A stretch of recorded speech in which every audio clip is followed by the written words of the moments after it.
नमस्कार विद्यार्थी आणि पालक मित्रांनो, आपणा सर्वांचे नेटिझन्स फाउंडेशन अकॅडमीच्या यूट्यूब चॅनलवरती सहर्ष स्वागत आहे. नुकतेच 9वीच्या परीक्षा संपलेल्या आहेत आणि आता 10वीची चाहूल लागलेली आहे.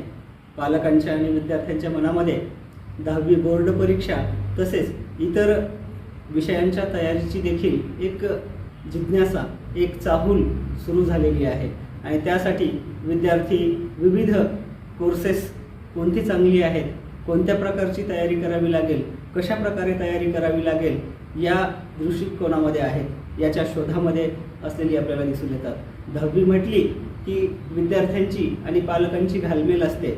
10वी एक प्रकारे टर्निंग पॉईंट म्हणून ठरवलेला असतो. आपण स्वतःलाच त्याच्या भोवती कसं गुरफटून टाकलेलं असतं ना, की 10वी म्हणजे आपल्या जीवनातला एक महत्त्वाचा, आपण उठलं की आपल्या मुलांना म्हणतो झालं 10वी आहे तुझी, महत्त्वाचं वर्ष आहे आणि तुला यामध्ये परफॉर्म करायचं आहे.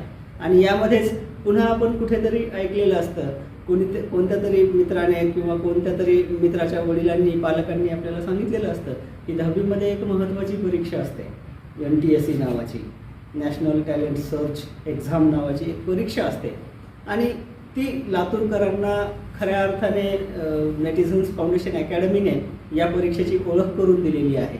असं मी म्हटलं तर ते अवाजवी ठरणार नाही आहे. आणि लातूरमध्ये NTSE परीक्षेचं एक वातावरण निर्माण करण्यामध्ये नेटिझन्स फाउंडेशन अकॅडमीने एक महत्त्वाची भूमिका बजावलेली आहे आणि त्यामध्ये विविध प्रकारचे उपक्रम राबवून, नेटिझन्स ही उपक्रमशील अकॅडमी असलेली आपणा सर्वांना माहीतच आहे की नेटिझन्समध्ये विविध प्रकारचे उपक्रम राबवत असतात आणि ते उपक्रम राबवण्यासाठी जे सतत प्रयत्नशील असतात ते आमचे डायरेक्टर, संचालक माननीय तोडकर सर, ज्यांनी 21 विद्यार्थ्यांचं एका वर्षामध्ये सिलेक्शन घडवून आणण्याचा चमत्कार घडवला. एक प्रकारे मिरॅकल जे म्हणू शकतो आपण, की महाराष्ट्रामधून एकमेव अशी अकॅडमी होती ज्यामधून 21 विद्यार्थी आले. अशा माननीय तोडकर सरांचं मी या ऑनलाईन प्लॅटफॉर्मवरती हार्दिक स्वागत करतो. सोबतच या NTSEचं जे मेंटॉरशिप म्हणतो ना की NTSEची परीक्षा कोणीतरी जबाबदारी घेतली पाहिजे. जरी कल्पना कसं असतं, कोणताही कोर्स ज्यावेळेस यशस्वी होतो आणि त्यामधून विद्यार्थ्यांचे निकाल यायला लागतात है ना, विद्यार्थ्यांचा परफॉर्मन्स दिसायला लागतो, त्यामध्ये कोणीतरी महत्त्वाची भूमिका बजावत असतं. तोडकर सरांचं मार्गदर्शन, तोडकर सरांचं नियोजन आणि त्यांच्या मार्गदर्शनाखाली एक मेंटॉरशिप ज्यांनी घेतली ते वैभव खटकार सर देखील आपणासोबत या NTSE म्हणजे काय, NTSE विषयी सर्वंकष माहिती देण्यासाठी, नेटिझन्समध्ये कशा पद्धतीनं NTSEची तयारी करून घेतली जाते याविषयी प्रश्न आणि उत्तर स्वरूपामध्ये चर्चा करण्यासाठी आपल्यासोबत ही 2 तज्ज्ञ व्यक्ती उपलब्ध आहेत. तर मी डायरेक्टली सरळ या मुद्द्याला हात घालतो, जास्त वेळ न लावता, कारण विषय थोडासा गंभीर आहे आणि त्यांच्याकडनं आपल्याला बरीच माहिती जाणून घ्यावयाची आहे. आणि ती माहिती कशा प्रकारे, मग तोडकर सरांना मी प्रश्न विचारू इच्छितो की NTSE म्हणजेच राष्ट्रीय प्रज्ञा शोध परीक्षेबद्दल सर आपण थोडक्यामध्ये माहिती द्यावी. सगळ्यात पहिल्यांदा तर सगळ्यांचे स्वागत करतो. आणि नॅशनल टॅलेंट सर्च एक्झामिनेशन ही परीक्षा ही अतिशय प्रतिष्ठेची, मानाची आणि सर्वात जुनी अशी परीक्षा मानली जाते आणि ती शासनाच्या स्तरावरती, म्हणजे केंद्र शासनाच्या स्तरावरती असणारी, शालेय जीवनाच्या कळससाध्य परमोच्च बिंदू गाठणारी अशी, शालेय जीवनातल्या अभ्यासाचा आणि तिथल्या त्या स्पर्धात्मक वातावरणाचा अशी NTSE ही सगळ्यात मोठी परीक्षा आहे. आता ही राष्ट्रीय प्रज्ञाशोध परीक्षा खरं तर म्हणजे 1960च्या दशकापासून घेतली जाते आहे. तिच्यामध्ये बरेच बदल होत गेले, स्वरूपात बदल होत गेले, प्रश्नांच्या स्वरूपात बदल होत गेले, विषयामध्ये बदल होत गेले, अभ्यासक्रमामध्ये बदल होत गेले आणि आत्ताला जाऊन ही परीक्षा मागच्या 2 वर्षाखाली पण तिचं स्वरूप बदलून आता स्थिर झालेली आहे. म्हणजे नॅशनल टॅलेंट सर्च एक्झामिनेशन ही परीक्षा मुळात 2 भागामध्ये घेतली जाते, 2 स्तरावरती. एक राज्य स्तरावरती घेतली जाते, तिला स्टेज 1 असं म्हटलं जातं, आणि दुसरी ही राष्ट्रीय स्तरावरती घेतली जाते, तिला स्टेज 2 असं म्हटलं जातं. या दोन्ही परीक्षेमध्ये SAT आणि MAT असे दोन्हीही विषय असतात. त्याच्यामध्ये सॅट म्हणजे स्कॉलस्टिक ॲप्टिट्यूड टेस्ट, शालेय क्षमता चाचणी, आणि मॅट म्हणजे मेंटल ॲबिलिटी टेस्ट म्हणजेच बौद्धिक क्षमता चाचणी. असे 2 पेपर याच्यामध्ये असतात. दोन्ही स्टेजमध्ये या ठिकाणी ही परीक्षा होते आणि साधारण 100 गुणांची परीक्षा असते. त्याच्यामध्ये 100 प्रश्न असतात. मॅथचे 100 आणि सॅटचे 100 असते. आणि याच्यामध्ये मग सॅटमध्ये सुद्धा पुन्हा physics, chemistry, biology, mathematics, social science असे सगळे विषयांचे प्रश्न असतात. फिजिक्समध्ये 13, केमिस्ट्रीमध्ये 13, बायोलॉजीमध्ये 14, मॅथमॅटिक्सचे 20 आणि सोशल सायन्सचे 40 असे प्रश्न असतात सॅटमध्ये. आणि मॅथमध्ये पूर्णतः 100 प्रश्नांची ही परीक्षा असते. 2 तासाचा वेळ या प्रत्येक पेपरला असतो. पहिला पेपर हा अर्धा तास मॅथचा असतो आणि दुसरा पेपर हा सॅटचा असतो. स्टेज 1 परीक्षा ही राज्य शासनाच्या स्पर्धा परीक्षा ज्या बॉडीमार्फत घेतात त्यांच्यामार्फत होते. महाराष्ट्रामध्ये जर म्हटलं आपण तर ती महाराष्ट्र परीक्षा परिषद पुणे आहे, त्याच्यातनं ही त्यांच्यामार्फत ही परीक्षा कंडक्ट केली जाते. आणि नॅशनल लेवलची परीक्षा ही NCERT मार्फत कंडक्ट केली जाते. बाकी हे त्याचं थोडंसं प्रारूप तुमच्यासमोर सांगितलं. याच्यामध्ये कुठेही निगेटिव्ह मार्किंग ही असत नाही. म्हणजेच ही परीक्षा फार महत्त्वाची आहे. 2 स्टेजमध्ये होते. म्हणजे महाराष्ट्र शासन राज्य पातळीवरती आणि राष्ट्रीय पातळीवरती ही परीक्षा आयोजित केली जाते. म्हणजेच खूप महत्त्वाची आहे. आता दुसरी एक बाब निदर्शनास येते की हा फॉर्म भरत असताना तो नेमका भरायचा कुठून? या परीक्षेला मग कोणती मुलं पात्र होऊ शकतात? मग 10वीमध्ये गेलेली सर्व मुलं जे 10वीला एनरोल केली त्यांनी भरायचा की सिलेक्टेड मुलांनीच फॉर्म भरायचा याविषयी? आणि फॉर्म नेमकं भरायचा कुठून? मग तो वैयक्तिक भरता येईल किंवा एखाद्या अकॅडमीमधून? तो फॉर्म आपल्याला तो कुठेही वैयक्तिक किंवा अकॅडमीमधून किंवा डायरेक्टली असा ऑनलाईन पद्धतीनं भरता येत नाही आत्ता तरी. तो शाळेमार्फत शाळेच्या मुख्याध्यापकांच्या अटेस्टेशननी भरावा लागतो. कारण त्याच्यामध्ये बऱ्याच गोष्टीचे संदर्भ लागतात. कारण ही जसं आता तुम्हाला म्हणालो की शासकीय स्तरावरची परीक्षा आहे आणि ही एकमेव अशी शालेय परीक्षा आहे की ज्या परीक्षेमध्ये तुम्हाला सगळे रेकॉर्ड्स तिथं कोट करावे लागतात आणि म्हणून त्याची जबाबदारी मुख्याध्यापकावर निश्चित केली जाते त्या शाळेच्या. मग state board, CBSE board, ICSE board कुठल्याही बोर्डाचे विद्यार्थी याला बसू शकतात. बोर्डाचं बंधन नाही आहे. त्या वर्षी 10वीच्या वर्गात शिकणारे विद्यार्थी या परीक्षेला बसू शकतात. आता अभ्यासक्रम मग अशी सांगताना थोडासा राहिला तो असा की स्कॉलस्टिक ॲप्टिट्यूड टेस्ट जेव्हा आपण म्हणतो तेव्हा त्याच्यासाठी 9वी आणि 10वीचा अभ्यासक्रम मॅथ्स, सायन्स, सोशल सायन्सचा मिळून तो अभ्यासक्रम त्याच्यामध्ये विचारला जातो. म्हणून परीक्षेचे फॉर्म म्हणाल तर तो शाळेमधनं हे फॉर्म भरावे लागतात आणि साधारण दरवर्षी ऑगस्ट महिन्यामध्ये याचे फॉर्म्स हे निघतात. त्याच्याबद्दलचं नोटिफिकेशन येतं आणि शाळांना पण ते कळवलं जातं. शाळेमार्फत ते होतात. आता लातूरसारख्या शहरामध्ये आपल्याला पहिल्यापासून प्रश्न पडतात की काही शाळा याच्यामध्ये उत्सुकता दाखवत नाही. यांना वेगळं काहीतरी काम लोड वाटतो किंवा अवेअरनेस नसतो. तर आपण अशा शाळांना सुद्धा वेळोवेळी जाऊन मदत करतो की तुम्हाला जर फॉर्म भरायचा असेल मुलांचा तर आपण कसं ऑनलाईन भरायचे, रजिस्ट्रेशन कसं करायचं त्याचंही आपण निश्चित काम हे केलेलं आहे. सर एक बाब म्हणजेच 10वीमध्ये शिकणारा कोणत्याही प्रकारचा विद्यार्थी कुठल्याही शाळेमध्ये असेल, स्टेट बोर्डमध्ये असेल किंवा CBSE बोर्डमध्ये असेल, ICSE, GBSE कोणत्याही बोर्डामधून तो शिक्षण घेत असेल तर तो पात्र आहे. म्हणजे प्रत्येक विद्यार्थी मुलगा मुलगी परीक्षेला बसू शकते. तर दुसरा एक मुद्दा महत्त्वाचा की यासाठी आरक्षण जे असतं आतापर्यंतच्या परीक्षांमध्ये तर त्याचं आरक्षण हे पाहायला मिळालेलं नाही. परंतु जर MTSE ही स्पर्धा परीक्षेची ज्यावेळेस आपण चर्चा करतो तर यामध्ये संवैधानिक आरक्षण आणि समांतर आरक्षण असं काही आहे का? सामाजिक आरक्षण वगैरे जे आपण? हो निश्चितच. म्हणजे याच्यामध्ये मी आता मगाशी म्हणालो की ही शासकीय स्तरावरची परीक्षा आहे आणि ह्या परीक्षेसाठी मग जातनिहाय संवर्गनिहाय आरक्षण ज्याला म्हणतो आपण तसं SC कॅटेगरीसाठी 15% आरक्षण आहे. त्याच्यानंतर ST कॅटेगरीसाठी 7.5% आरक्षण आहे. त्यानंतर OBC कॅटेगरीसाठी 27% आरक्षण आहे. त्याच्यानंतर मग आता इकॉनॉमिकल वीकर सेक्शनसाठी 10% आरक्षण आहे आणि दिव्यांगासाठी तुम्ही जसं म्हटलं किंवा सामाजिक आरक्षण किंवा समांतर आरक्षण जे आहे त्याच्यासाठी 4% त्या ठिकाणी आरक्षण आहे. तर त्या 4% सुद्धा पुन्हा 4-5 कॅटेगरीज दिलेल्या आहेत. त्याच्यामध्ये मग ब्लाइंडनेस आहे, लो विजन आहे, डीफ अँड हार्ड हिअरिंग आहे, लोकोमोटर्स डिसॅबिलिटी आहे, ऑटिझम आहे, multiple disabilities from amongst person under clauses including deaf blindness in the post identified for each disabilities वगैरे असं. म्हणजे BLV, DH, LD आणि DH अशा कॅटेगरी दिलेल्या आहेत. तर 4% सगळे येतात. म्हणजे पाहायला गेलं असं तर SC साठी आरक्षण आहे, ST साठी आरक्षण आहे, OBC साठी आरक्षण आहे. महाराष्ट्रासाठी विचार केला गेला तर काय होईल की आपल्याकडे मग VJNT कॅटेगरी येते, तर ती केंद्राच्या सूचीमध्ये OBC मध्ये येते. त्यामुळे VJNT कॅटेगरीच्या मुलांनी OBC मधूनच तो फॉर्म भरायचा, म्हणजे स्टेज 1चा भरत असताना सुद्धा. आणि त्या वेळेला आपण मुलांना ते मार्गदर्शन करत असतो की तुम्ही कोणत्या कॅटेगरीमध्ये येता, त्याचा फायदा तुम्हाला कसा मिळतो.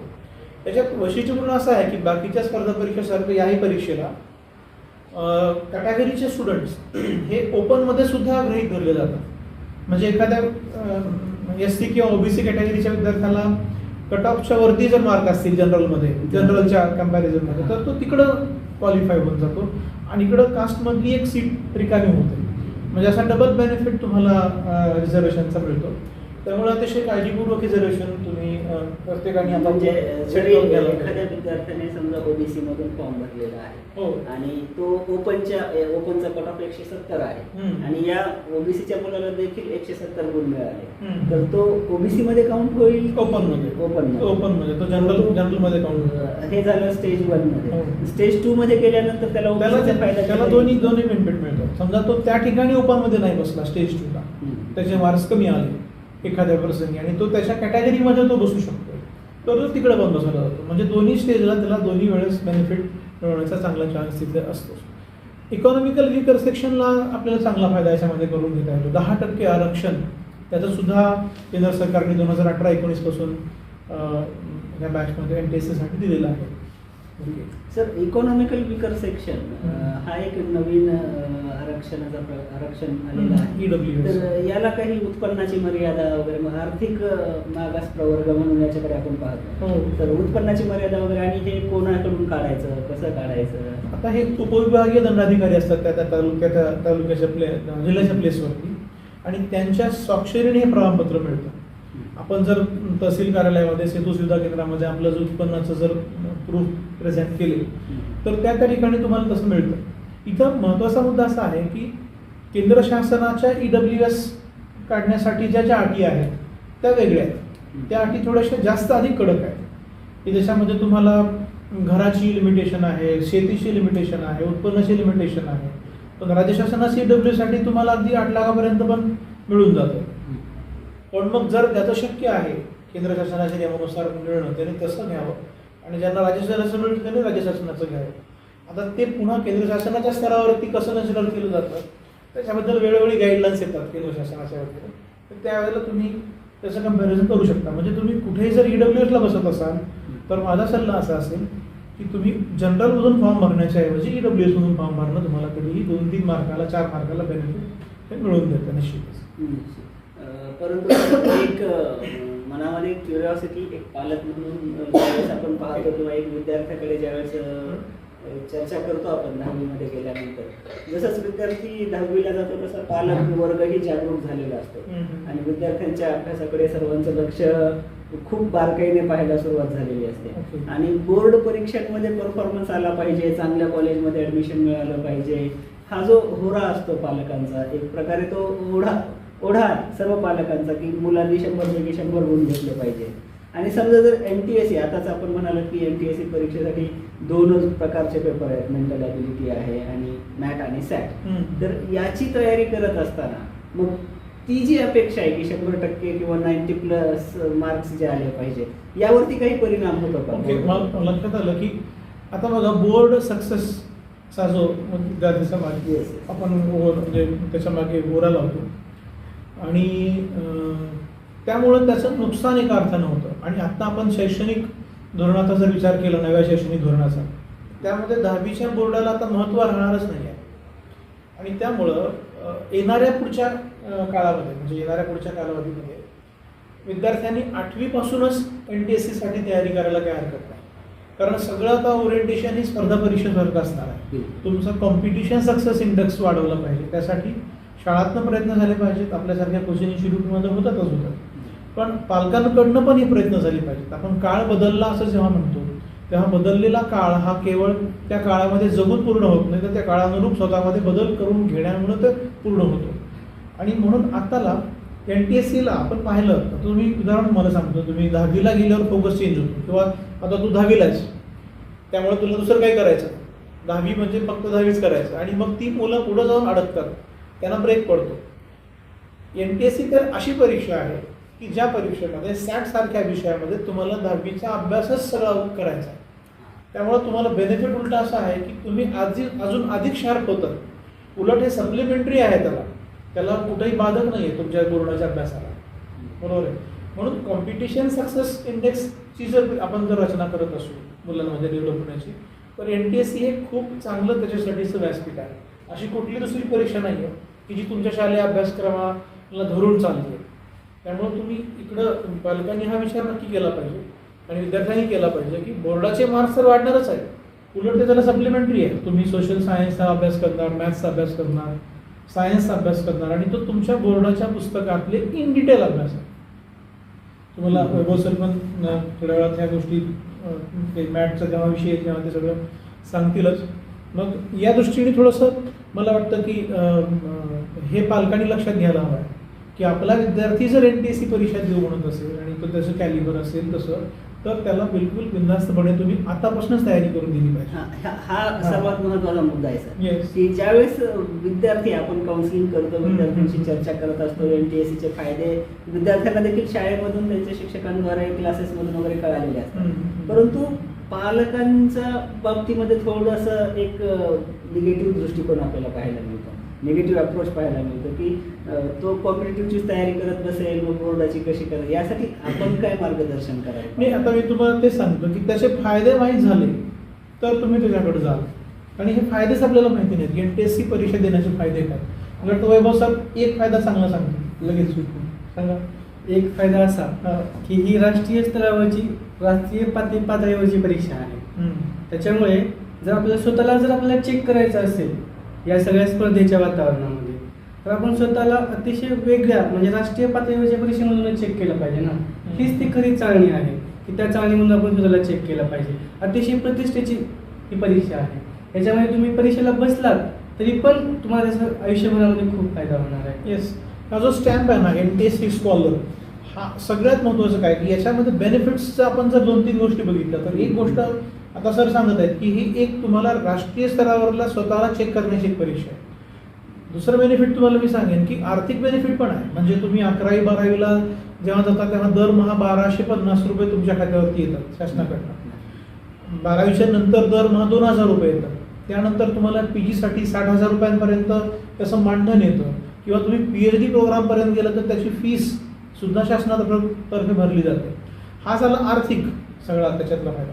पण या पैशापेक्षा सुद्धा अजून अनमोल काय आहे? विद्यार्थी म्हणून आपल्या जीवनामध्ये जो एक आनंद, ऑनर, ज्याला अभिमानाचा क्षण म्हणून आपण जो मिळवायचा असतो, ते मिळवण्यासाठीचं 1ली ते 10वीपर्यंतचं शेवटचं जर टोक असेल तर ते NTSC असं असणार आहे. त्यामुळे त्या मुलाला मिळणारा सन्मान खूप मोठा असतो. पुढं चालून तुम्ही UPSC सारख्या, MPSC सारख्या किंवा बँकिंगमधल्या मोठ्या पदाच्या कुठल्याही परीक्षेला जेव्हा जाताना तेव्हा तुमच्याकडे इव्हन NTSC स्टेज 1चं जरी सर्टिफिकेट असलं तरीही तुम्हाला त्या ठिकाणी स्कूल मेरिटचे पैकीच्या पैकी मार्क्स मिळण्याची शक्यता जास्त आहे. तुम्हाला ते बाकी काही विचारणार नाही शाळेमध्ये काय केलं काय नाही. किंवा UPSCच्या मुलाखतीमध्ये यांच्यासाठी वेगळा कोटा आहे जे स्टेज 2 क्वालिफाईड आहे. हां, स्टेज 2 क्वालिफाईड असणाऱ्यासाठी डेफिनेटली. आणि म्हणून मग मी तुम्हाला सांगेन की ह्याचे एडेड बेनिफिट्स खूप आहेत. एकतर मुलाचा मेंदू शार्प करण्यासाठी मदत होते तर होतेच. दुसरी गोष्ट अशी आहे की ती त्याला ऑनर, की समाजामध्ये त्या आईवडिलांचं नाव होतं, त्याचं स्वतःचं नाव होतं. NTSC स्कॉलरकडे बघण्याचा दृष्टिकोन भारतभरामध्ये खूप वेगळा आहे. आता तुम्ही सिलेक्शनचा जर रेशिओ बघितला तर महाराष्ट्रातनं 775 मुलांचं सिलेक्शन होतं सेकंड लेवल. तो दर राज्याला वेगवेगळा कोटा रिझर्व्ह करून दिलेला आहे. त्यानुसार महाराष्ट्राच्या वाट्याला 775 जागा आहेत सगळ्या कॅटेगरीच्या मिळून. आणि देशभरातून जर विचार केला तर साधारण 8,000 प्लस समथिंग असे मिळून हे विद्यार्थी सेकंड लेवलला बसतात. सेकंड लेवलमधल्या त्या 8,000 प्लस मुलांमधून 2,000 प्लस, कारण 2,000 जाहीर केलं, पण गतवर्षीचा जरी विचार केला आपण तर त्या जवळपास 2150 पर्यंत त्या स्कॉलरशिप दिल्या गेल्या, कारण एकाच रँकवरती मुलं राहिली त्यामुळे त्या सगळ्याला द्यावं लागेल. आणि म्हणून मग 2,000 हे जाहीर केलंय, पण तो आकडा 150ने अजूनपर्यंत वाढला गतवर्षी. म्हणजे तुम्ही त्या रँकला असाल शेवटच्या आणि ते सगळे एकसारख्या मार्क असतील तर तो बेनिफिट मिळतोच आहे. साधारण आपण असं म्हणू की 25% मुलांना ती अवॉर्ड होते सिलेक्शन झालेलं. आणि म्हणून महाराष्ट्रामध्ये जर आपण परीक्षेला बसणाऱ्या मुलांची संख्या काढली तर ती असते लाखाभर. म्हणजे गेल्या वर्षी 94,000 मुलं बसली होती, त्याच्या आदल्या वर्षी 94,000 मुलं बसली होती. आणि 8वीच्या स्कॉलरशिपमध्ये मात्र 2 लाख मुलं बसतात जवळपास. म्हणजे तीच मुलं 8वीतून 9वीतून 10वीत जाईपर्यंत 2 वर्षामध्ये त्याच्यातली अर्धी मुलं सुधारतात म्हणून आपण कमी होतात. त्याच प्रेशरमुळं, मगाशी बोलत होतो त्या प्रेशरमुळं, की 10वी बोर्ड आहे, आता तुला काही करायचं नाही. म्हणजे स्कॉलरशिपला 8वीला 2 लाख मुलं बसत आहेत, तर त्याच्याच पुढच्या 2 वर्षामध्ये त्याच बॅचमधून 1 लाख मुलं बसतात, 94,000 मुलं बसतात. हे प्रमाण बदललं पाहिजे. ही स्पर्धा 94,000 मुलांसोबत ती खूप मोठी आहे, कारण 94,000तून 775 काढायचे आहेत. आणि इकडं मग पुन्हा दुसऱ्या लेवलला छोटी परीक्षा आहे, त्यातले निवडले गेलेले जे 8,000 आहेत त्यातनं तुम्हाला 25% काढायचं आहे. त्यामुळे दुसऱ्या लेवलला क्रॅक करणं तसं सोपं जातं माझ्या लॉजिकप्रमाणे त्या मुलांना, माझ्या लॉजिकप्रमाणे. कारण तुम्हाला 25% मुलांना चान्स आहे तुम्हाला त्याच्याने आवड करण्याची. तसं बघा की तयारी चांगली, फार गंभीर, फार असं म्हणजे सर्वस्व झोपून NTSCची तयारी करावी लागते असं मला म्हणायचं नाही आहे. कितीतरी पुस्तकाचा गठ्ठा असा आणायचा. आजकाल कसं झालं की बाजारामध्ये NTSCच्या नावाने प्रचंड प्रकाशनं मिळतात आपल्याला, पण ती मुलगा काय करतो, थोडासा स्पार्किंग असला की तो सगळा गठ्ठाच बंडलच घेऊन येतो आणि त्याला त्याच्यातलं मग काही करणं होत नाही. काही अशी उतावळी मुलं असतात की ते NTSC म्हणजे त्यांच्या अंगात येतं एकदमच. फॉर्म भरायचा असेल किंवा कोणी सांगितलं आपल्यासारखा सेमिनार ऐकला की ते आणि लगेच बाजारात जाऊन पुस्तकाचे गठ्ठेच्या गठ्ठे आणतात. पण त्याचा रिलेव्हन्स फार कमी असतो, त्याचा संबंध एकमेकाशी त्या परीक्षेसोबतचा कमी असतो. NTSC परीक्षेची टेस्ट चव जे आहे, जॉनर जो आहे तो जॉनर हा वेगळा आहे. तो जॉनर बाजारातल्या सगळ्याच पुस्तकांमधून तुम्हाला मिळेल असं मला म्हणायचं नाही. म्हणून आपण हा विचार करू की बेनिफिट्सचा विचार जेव्हा समोर येतो तेव्हा शालेय मेरिट मिळतं, नाव मिळतं, पैसे मिळतात. पुढे चालून तुम्हाला आता सिंगापूरसारखी युनिव्हर्सिटी आहे, ती युनिव्हर्सिटी NTSC स्टेज 2 स्कॉलरला 5% रिझर्व ठेवते जागा त्यांच्याकडे शिकायला. दिल्लीमधली जी IIT नावाची इन्स्टिट्यूट आहे ती इन्स्टिट्यूट या मुलांना 5% जागा रिझर्व ठेवते ॲडमिशनसाठी NTSC स्टेज 2च्या मुलांना. खाजगी स्तरावर बोलायचं झालं तर देशभरातल्या ज्या 11वी 12वीसाठी ज्या नामांकित प्रशिक्षण संस्था आहेत त्या संस्था NTSC स्टेज 1 झालेल्या मुलांना त्यांच्या फीसमध्ये भरमसाठ कन्सेशन देतात. त्यांच्या प्रवेश परीक्षेला ते बसवायची गरज नाही म्हणतात की NTSC स्कॉलर आहे ना मग त्याला डायरेक्टली आपण देऊ प्रवेश. NTSC स्टेज 2 झालं तर अजून अधिक बेनिफिट त्याला देतात.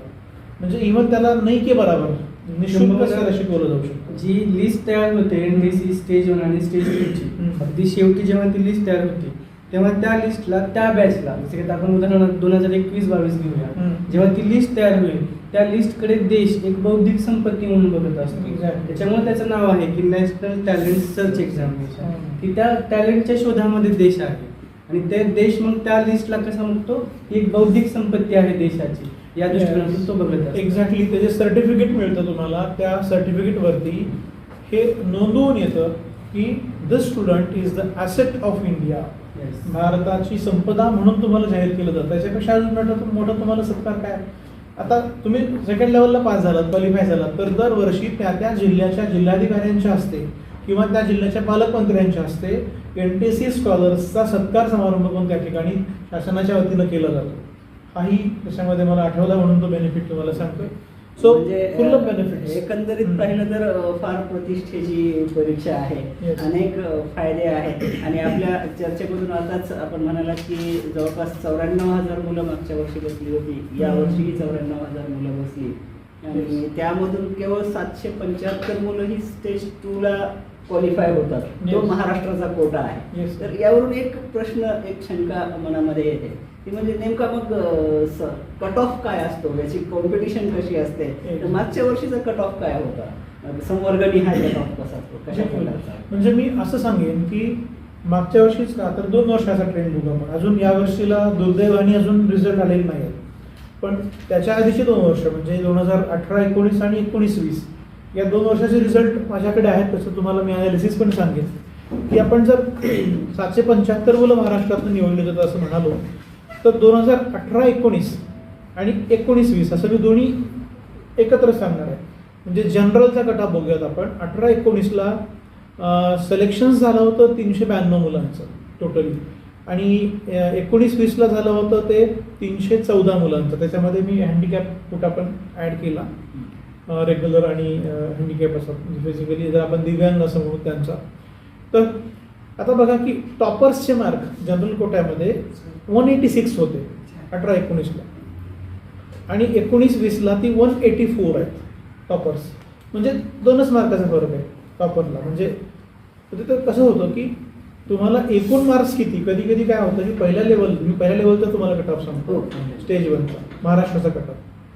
तर महाराष्ट्राच्या कट ऑफमध्ये आपण पाहायला गेलो तर जनरलमध्ये 186 मार्क्स होते, पण त्या वर्षीला परीक्षा जी झाली होती ती साधारण 189 मार्कांची झालेली होती, आणि तशी 2019-20ला पण ती तशीच 189 मार्कांची झालेली होती. आणि त्यामुळं तेवढ्या मार्कापैकी 184 टॉपर राहिला होता महाराष्ट्रामध्ये. त्याचा कट ऑफ बॉटम जो आहे जनरलचा तो 165 होता, म्हणजे 165 मार्काला क्लोज. आपण सरासरी म्हणूया की 200 पैकी 165ला जनरलचा कट ऑफ. आता ओबीसी म्हणजे ओबीसी प्लस VJNT याचं कट ऑफ बघूयात. मी टॉपर सांगेन, कट ऑफ सांगेन. बघा 18-19 मध्ये 165 होता टॉप, 160. हा, आणि 19-20 मध्ये 167 167. म्हणजे ओबीसीचा जो टॉपर होता तो ओपनचा टॉप असणार. हा, म्हणजे तो तिकडे गेले ना काही हे पोरं, मग त्यांचा संपला कोटा की मग तुम्हाला इकडे कास्ट कॅटेगरीमध्ये पकडलं जातं. त्यामुळं ओबीसीचा टॉपर काय असणार आहे, तर तो जनरलचा बॉटम असणार आहे. ओके, आणि तो 165 आहे सरासरी, 167 गत वर्षीचा, त्याच्या आधी 165. आता आधीच्या वर्षी 155 बॉटम, आणि गत वर्षी 153. म्हणजे 2 मार्काचा 1-2 मार्काचा डिफरन्स तिथं दोन वर्षी. हां, SC कॅटेगरीमध्ये 164 आधीच्या वर्षी, आणि गत वर्षी पण 164. ते हल्ला नाही, तिथंच राहिला. 140 गत वर्षी आणि 140 म्हणजे गत वर्षीच्या आधी 140 आणि याही वर्षी 140 असं. म्हणजे SC कॅटेगरीमध्ये 164 आणि 140 हा कट ऑफ.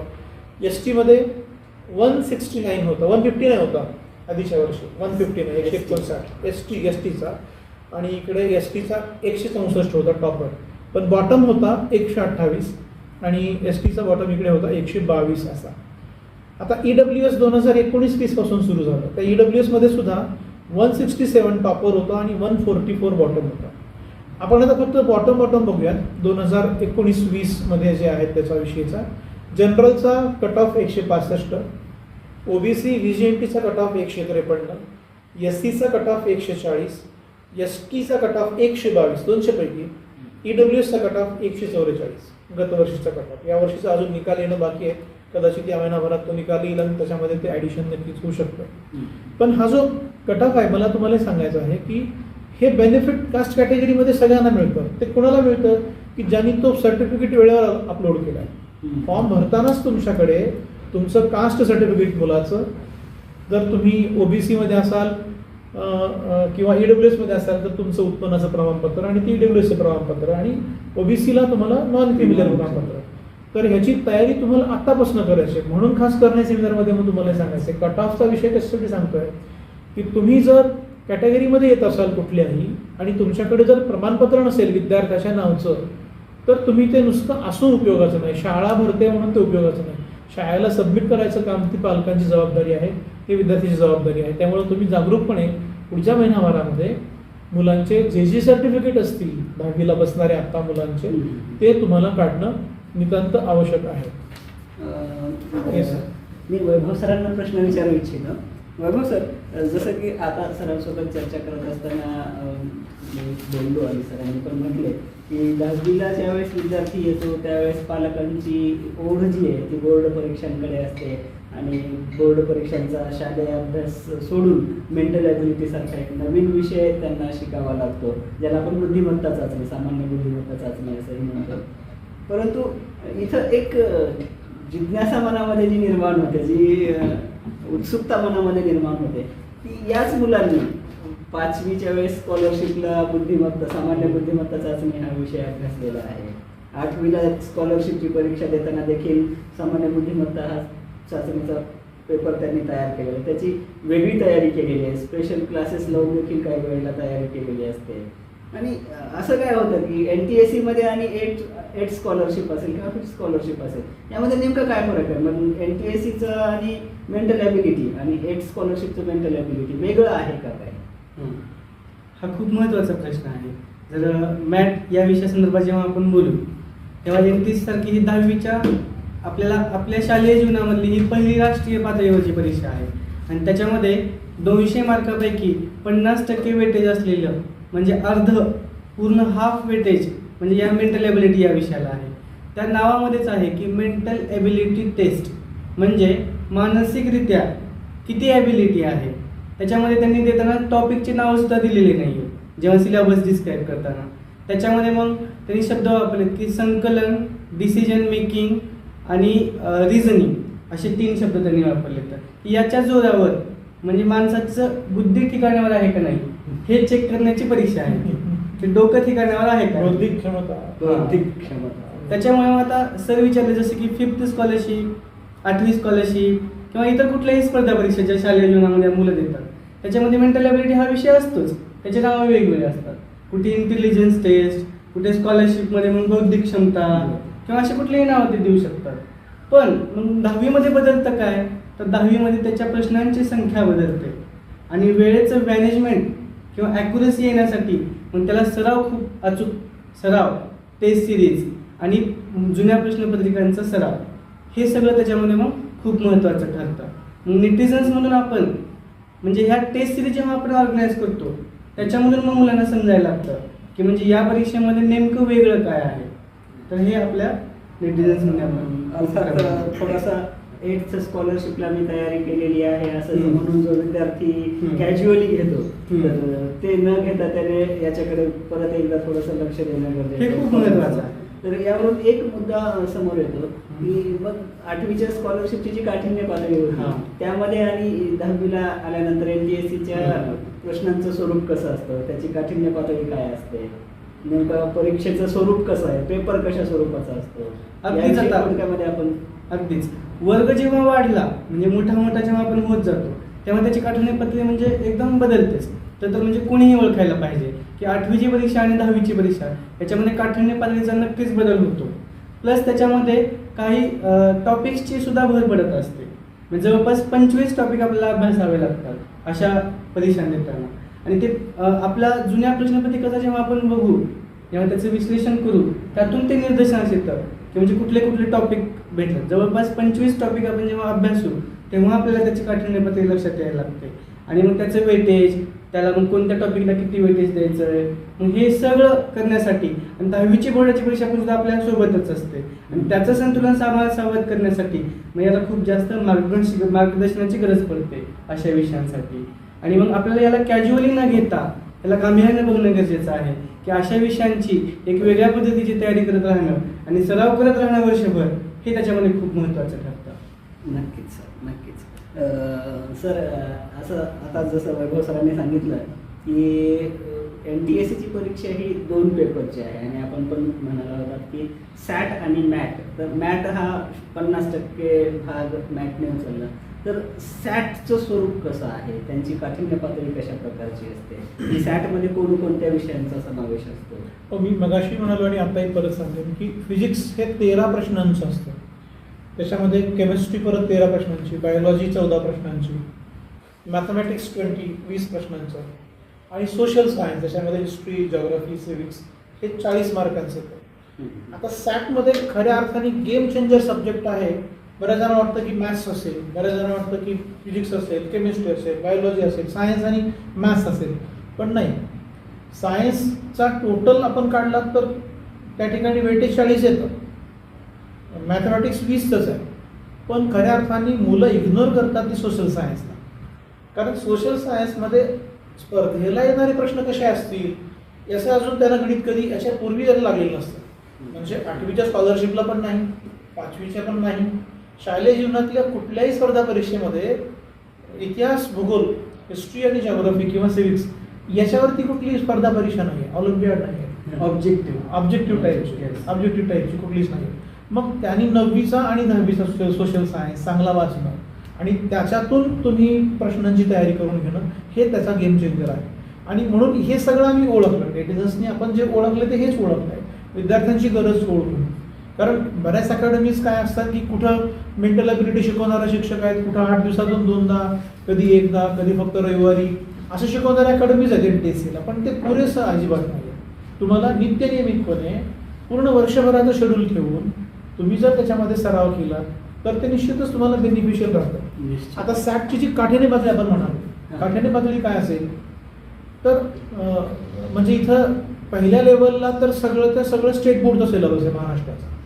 आणि महाराष्ट्राच्या स्टेट बोर्डच्या सिलेबसमध्ये थोडेसे ग्रुप सी आणि ग्रुप डी, ज्याला आपण म्हटलं की सोपे, मध्यम, थोडेसे अवघड आणि बऱ्यापैकी अवघड, तर थोडेसे अवघड आणि बऱ्यापैकी अवघड या कॅटेगरीमधले प्रश्न तुम्हाला त्या ठिकाणी येतात.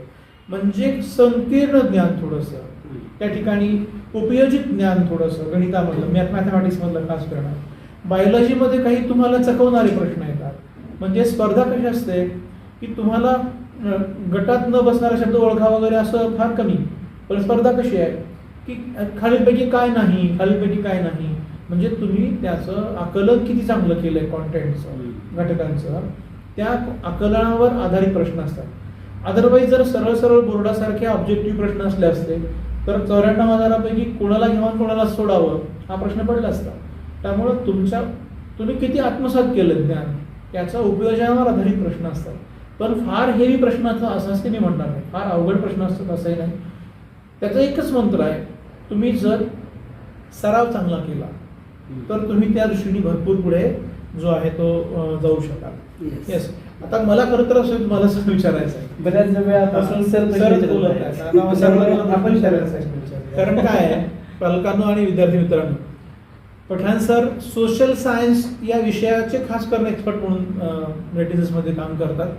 त्याचबरोबर इंग्रजी विषयाचे पण एक्सपर्ट म्हणून ते काम करतात. आणि मागच्या 3-4 वर्षापासून त्यांनी NTSCच्या सोशल सायन्सचा डेटाबेस सगळा अतिशय फिल्टर्ड करून ठेवला आहे.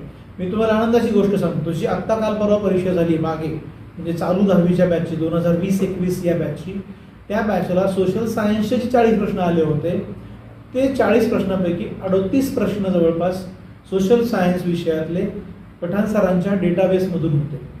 आणि तो डेटाबेस 400 प्रश्नांचा डेटाबेस पठाण सर दरवर्षी मुलांकडनं फायनल स्टेजला जो आहे तो करून घेतात. ते तुम्हाला पुढे चालून आम्ही सांगणारच आहोत. तर तो सगळा करण्याचं श्रेय पठाण सरांचं निश्चितच आहे. एक प्रश्न सर मीच तुम्हाला विचारणार आहे. काय प्रश्न आहे की म्हणजे बऱ्याचदा हा प्रश्न विचारला जातो की सॅटमध्ये जे सोशल सायन्स आहे त्याच्यामध्ये स्टेज 1 आणि स्टेज 2 याचा सिलेबस काय असतो, त्याचा फरक काय? नक्कीच.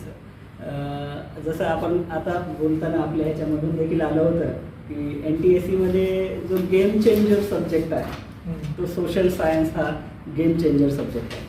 आणि यामध्ये कसं असतं, मुलांना थोडंसं बारकाईने पाहणं गरजेचं असतं, प्रश्नांचं स्वरूप समजणं. तर कॉम्पिटिटिव्ह अप्रोच या विषयांच्या बाबतीतला नसतो. मुलं 10वीपर्यंत येत असताना बऱ्याच परीक्षा ज्या आहेत त्या बऱ्याच परीक्षा देऊन इथपर्यंत आलेले असतात. त्यामध्ये भाभासारखी परीक्षा असेल विज्ञानासाठी, PRMO सारखी परीक्षा असेल गणितासाठी, मग तो कॉम्पिटिटिव्ह अप्रोच या विषयांचा बनलेला असतो. म्हणजे सोशल सायन्सचा तसा बनलेला नाही.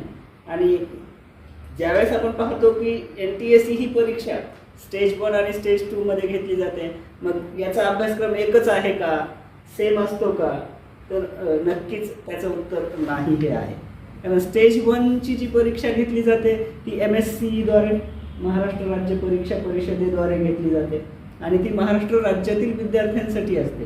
म्हणून स्टेट बोर्डचा जो अभ्यासक्रम आहे, महाराष्ट्र राज्य विद्या परिषदेने 10वीच्या बोर्ड परीक्षेला जो राज्य मंडळाने जो ठेवलेला अभ्यासक्रम आहे त्यावरतीच ती परीक्षा अवलंबून असते. म्हणजे जे 40 प्रश्न सोशल सायन्सचे येतात ते 40 प्रश्न ते स्टेट बोर्डचेच असतात स्टेज 1च्या परीक्षेसाठी, पहिला जो टप्पा आहे त्यामध्ये. आणि यावेळेस सर्व विद्यार्थ्यांना इथे फायदा कोणाला होतो तर स्टेज 1ला स्टेट बोर्डचा जो अभ्यास करतात त्या मुलांना याचं बेनिफिट चांगल्यापैकी होतं, कारण त्यांना क्लासरूममध्ये त्याचं दररोज अध्ययन होत असतं, अध्यापन होत असतं, त्यांना बरीच माहिती कळत असते. परंतु CBSE आणि ICSE बोर्डची जी मुलं आहेत त्यांना या परीक्षेची तयारी करत असताना स्टेज 1 क्वालिफाय करण्यासाठी स्टेट बोर्डची पुस्तकं घ्यावीच लागतात आणि ती वाचावीच लागतात. हा तो थोडासा वेगळा घटक आहे. म्हणून आपण नेटिझन्स फाउंडेशन अकॅडमीमध्ये सर्व प्रकारचं सोशल सायन्सचं जे आहे ते मुलांना इथं वर्गाध्यापन, कॉम्पिटिटिव्ह प्रश्न कशा पद्धतीनं विचारले जातात, वाचन करत असताना कशा पद्धतीनं वाचन करायचं असतं याविषयी सर्वंकष मार्गदर्शन करतो. आणि जसं आता सरांचं ते मोठेपण होतं की पठाण सरांनी क्रिएट केलं, ॲक्च्युअली ते सरांच्या मार्गदर्शनामुळे क्रिएट झालेलं आहे. सरांनी ज्या पद्धतीनं सांगितलं की सर हे आहे आणि तुम्हाला ते करायचं आहे, मग प्रश्नांचं स्वरूप कसं, सरांसोबत वारंवार डिस्कशन करून तो डेटाबेस तयार झाला सर. आणि त्यामधून it's just a coincidence that ते 38 प्रश्न आले. आणि नाही आले म्हणण्याचा आपण कोइन्सिडन्स म्हणू शकत नाही खरं पाहिलं तर, कारण तो पुस्तकाच्या बाहेरचं काही नाही आहे, अभ्यासक्रमामधलाच घटक आहे, म्हणून अभ्यासक्रमातूनच तो येणार. आता राहिला प्रश्न स्टेज 2चा, ज्यावेळेस मुलं स्टेज 2ला जातात तर सोशल सायन्समध्ये जरी स्टेज 1साठी स्टेट बोर्डाच्या मुलांना फायदा होत असला तर स्टेज 2ला गेल्यानंतर मात्र ही परीक्षा नॅशनल लेवलवरती होते, राष्ट्रीय पातळीवरती होते.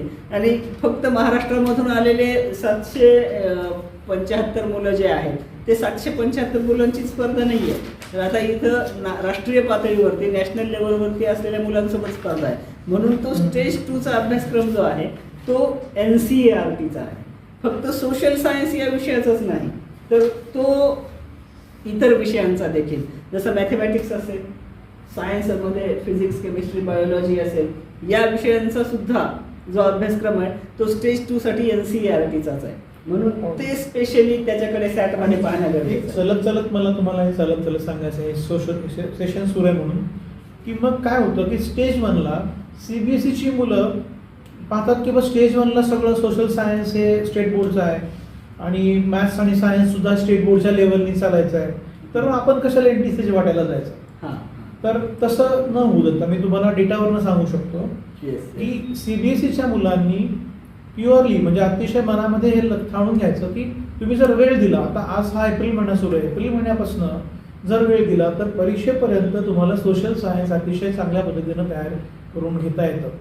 त्यात पुन्हा आम्ही असे आहोत नेटिझन्समध्ये की तुम्हाला सोशल सायन्स विषयाचं किमान 2 महिन्याचं गायडन्स हे या ठिकाणी सोशल सायन्स स्पेसिफिकली हे CBSEच्या आणि स्टेट बोर्डच्या दोन्ही बोर्डाच्या मुलांना आपण इथं ऑर्गनाईज करतो आणि त्याचा बेनिफिट आम्हाला खूप बघायला मिळालेला आहे. आता राष्ट्रीय स्तरावरचा आणि राज्य स्तरावरचा हा सगळा रेशिओ जर पाहिला तर मी तुम्हाला 2 वाक्यात सांगेन की स्टेज 1ला गत वर्षीचा निकाल पाहिला तर त्या स्टेज 1मध्ये स्टेट बोर्ड आणि CBSE बोर्डाच्या विद्यार्थ्यांची तुलना केली सिलेक्शन 775 तर ती थोडीशी स्टेट बोर्डच्या मुलांची जास्त होती, थोडीशी, जास्त नाही, 2-5%. आणि इथंच पुन्हा सेकंड लेवलला जेव्हा आपण परफॉर्मन्स बघतो तेव्हा तिथं CBSEच्या मुलांचं पर्सेंटेज जास्त होतं आणि स्टेट बोर्डच्या मुलांचं तेही 2-5% आणि फक्त इकडे वगैरे.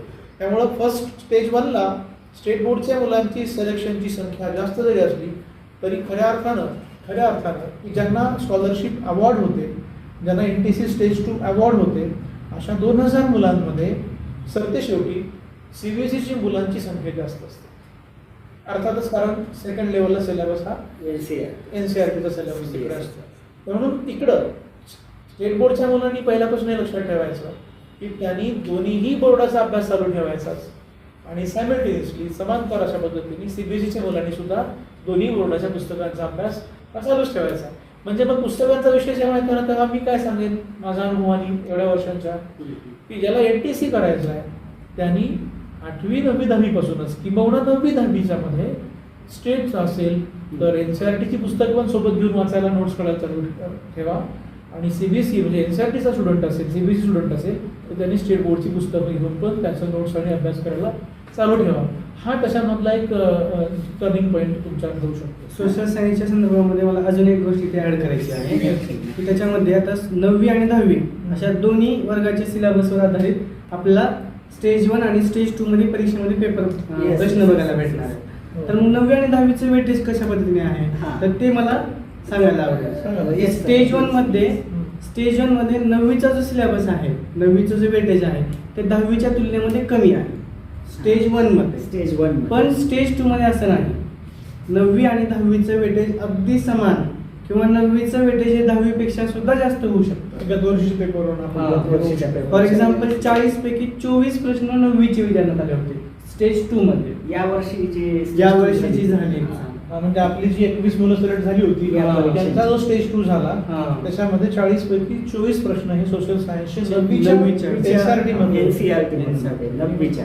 आणि जनरली आपण जर पाहतो ना सर, मी थोडंसं डिस्टर्ब करतोय की 9वी आणि 10वीचा जर बोर्डाचा स्टेज 1चा जर विचार केला तर आतापर्यंतच्या प्रश्नपत्रिकांचा आढावा घेतल्यानंतर एक बाब निश्चितच लक्षात येते ती म्हणजे 9वीचं वेटेज जे आहे ना ते 20% आहे.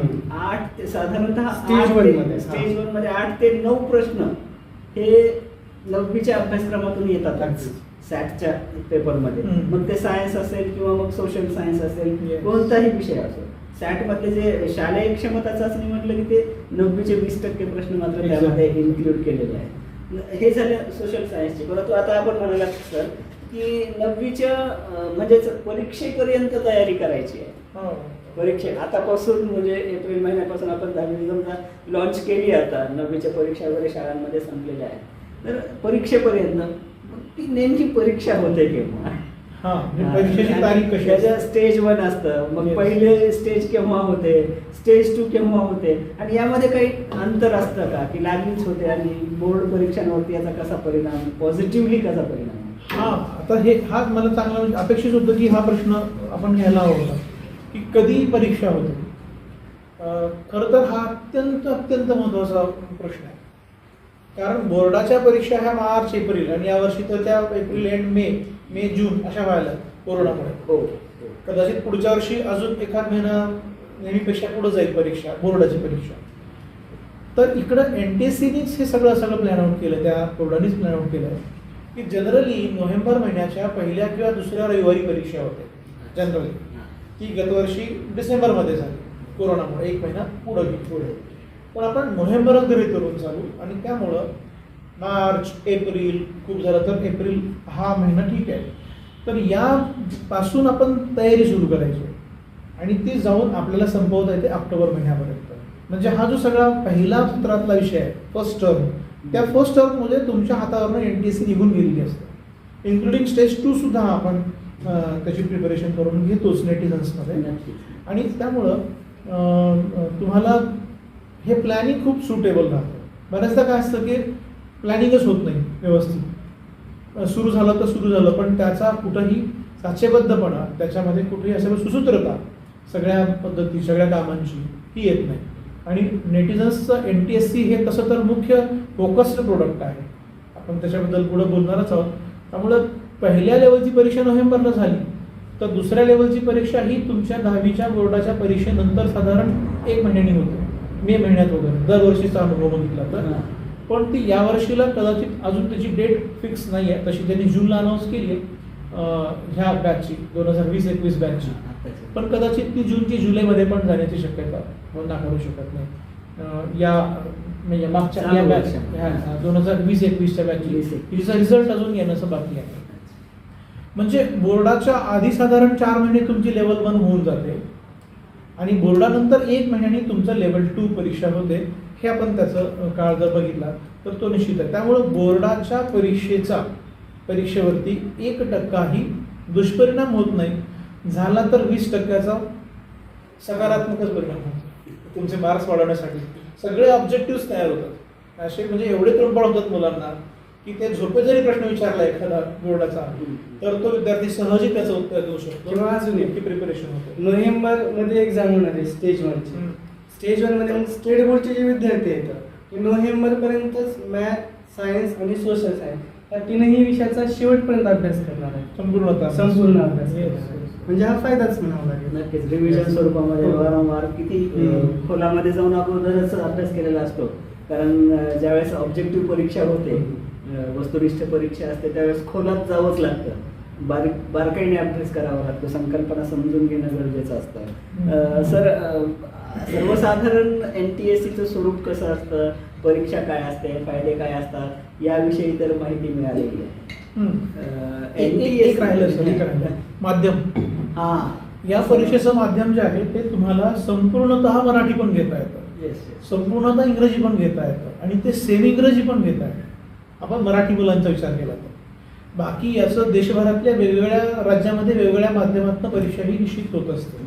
म्हणजे अगदी त्या राज्यातली मल्याळम भाषा आहे तिकडं ती होऊ शकते आणि राष्ट्रीय स्तरावरती सुद्धा तुम्ही भाषेचं स्वातंत्र्य तुम्हाला आहे की तुम्ही सेमी इंग्लिश किंवा मराठी सुद्धा निवडू शकता.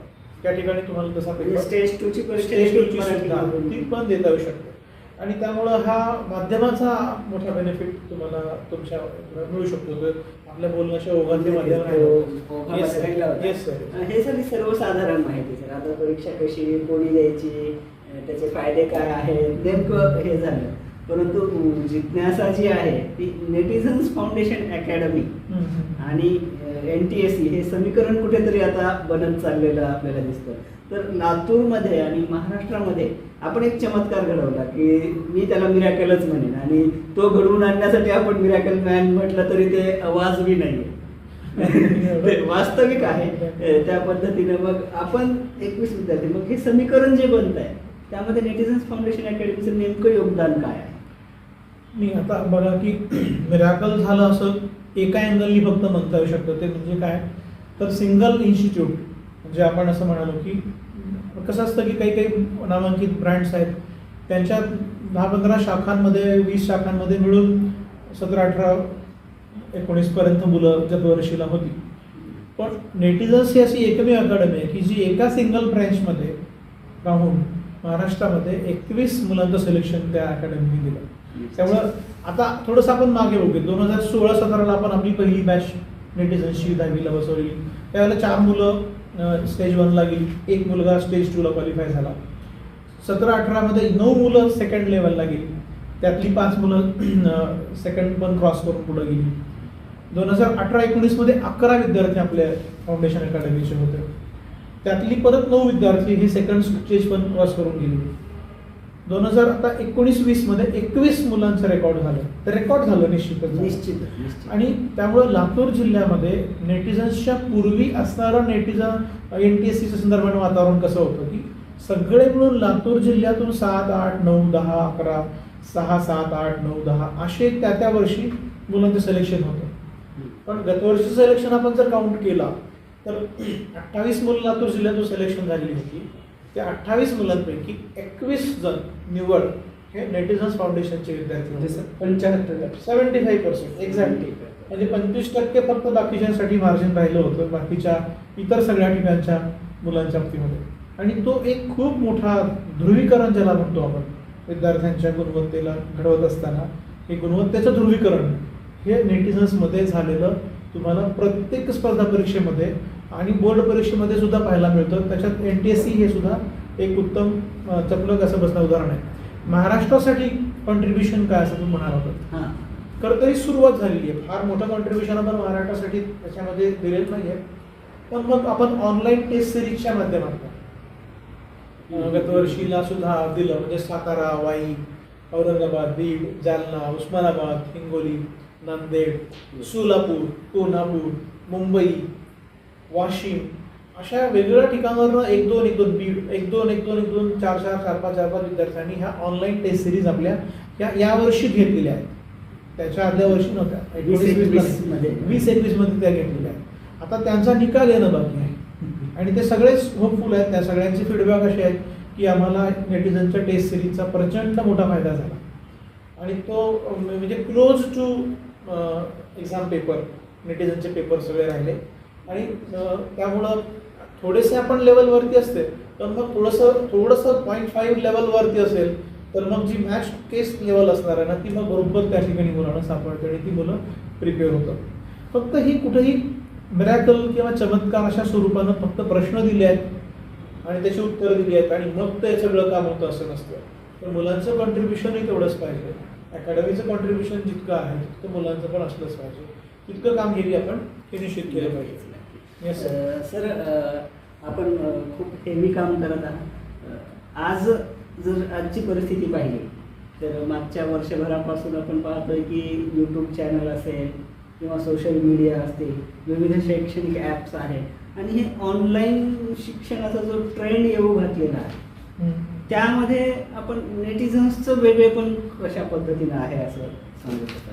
नाही, आता आपण जे बघतो ना की हे सगळं जे हे गोष्ट आहे सक्सेसची गोष्ट आणि त्याच्यातनं 1-2 वर्षापासून आमच्या यूट्यूब बेस्ड किंवा काही ठिकाणी वेबसाईट बेस्ड अशा प्रकारचे ट्युटर्स किंवा व्हिडिओज आहेत, मोठमोठ्या अकॅडमीजचे व्हिडिओ रिलीज झालेले असतात.